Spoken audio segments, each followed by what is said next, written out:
The Swinging Singles is the 11th episode of the Debbie Reynolds Show, and it ended up being a really good episode.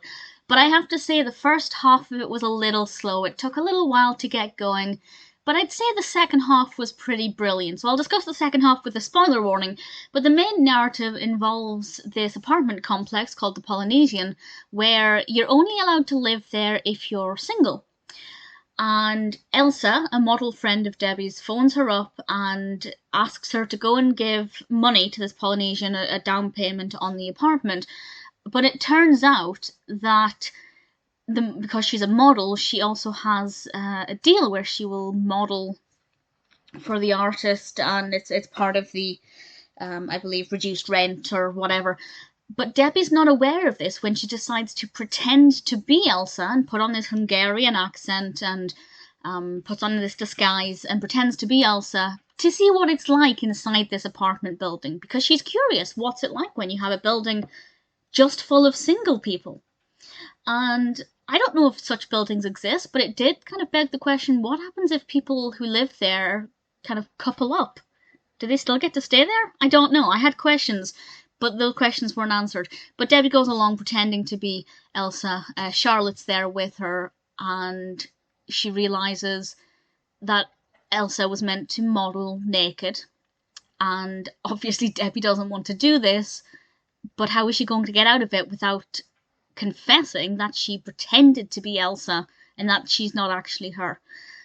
And I won't say exactly what happens just now, but I will say that part of it was really slow. Really, really slow. And obviously I love Debbie, madly in love with Debbie Reynolds, but I'm never the biggest fan of when she does accents. Not because there's anything wrong with her accents, but because I just prefer her when she's speaking as Debbie. I love her natural voice. I'm not a big fan of when people put on accents in general. So that didn't appeal to me either. But her performance, of course, was very good.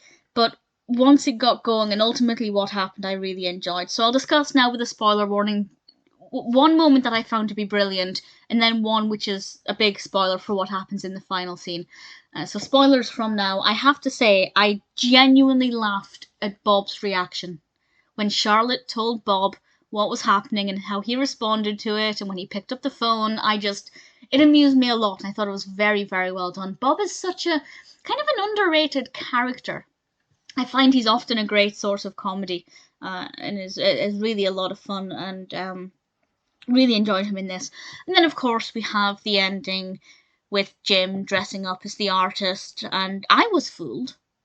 It didn't occur to me what was going on until he started to say what he said about her husband probably chasing some blonde woman around a table, and then I thought, hang on, wait a minute, and it started to click. Yeah, so I really didn't see the ending coming, and I rather enjoyed it. Basically, from Bob's reaction onwards, it was really entertaining. From the point where Debbie and Charlotte met the artist, it was pretty good. Before that, it was quite slow. So it's not one of my favourite episodes altogether, but I enjoyed it well enough, and there were certainly some bits that I found to be particularly entertaining. The Swinging Singles is quite a thought-provoking episode, and ultimately one that I enjoyed.